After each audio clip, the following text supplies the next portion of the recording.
Early voting came to an end across the Buckeye State yesterday, and today we're breaking down how it went in Lucas County and how boards of election they are gearing up for tomorrow's big day. Michael Sandlin, he spoke with the director of the Lucas County Board of Elections, and he joins us now live in studio. So I understand the lines out there were as long as 3 hours. Was early voting bigger than previous elections, Michael? Well, yes and no, Jeff. We're not hitting the historic highs of 2020, but year over year, more people are using early voting than ever before.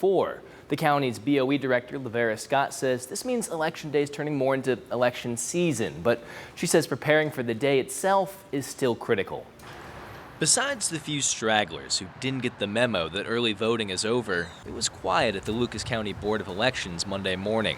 But the day before, the scene was completely different. I expected the lines to be long, maybe not quite that long. At the line's peak, thousands wrapped around the building. Just a small sample of the nearly 80,000 people in Lucas County who took advantage of early and absentee voting over the 28 days it was available. It doesn't quite compare to 2020's early voting numbers, which saw nearly 97,000 people use the early vote process.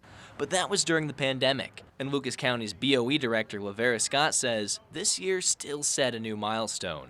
This election has been the first year that I can state that we have more people come in and vote in person than we did by mail. I actually think it's just the comfortability, for one, and more people are talking about the fact that they early vote.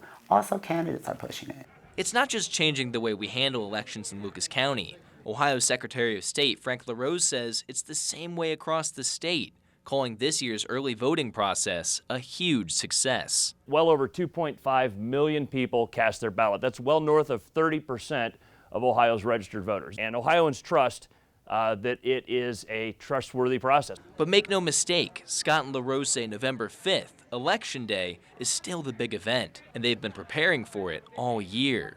I'm happy to stand before you and say that Ohio, once again, is ready for November. We're going to run an election tomorrow where it is both easy to vote and hard to cheat. But if your last election was back in 2020, heads up, a few things have changed since you last went to the polls. Namely, they've since added new ID requirements in Ohio. Now you need to bring a state or federal ID with you to show you're eligible to vote. It will be new for a lot of people, and we found that out, even at the early vote center. And specifically for Lucas County voters, Scott says this would be a good year to read up on the ballot before you walk in, warning that some issues, such as Issue 1, are multiple pages long. Anything to prepare yourself so that when you are in there voting, you can get in and you can get out because you've already did your homework and your research.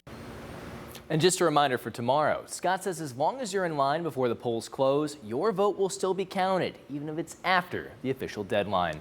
In studio, I'm Michael Sandlin for WTOL 11.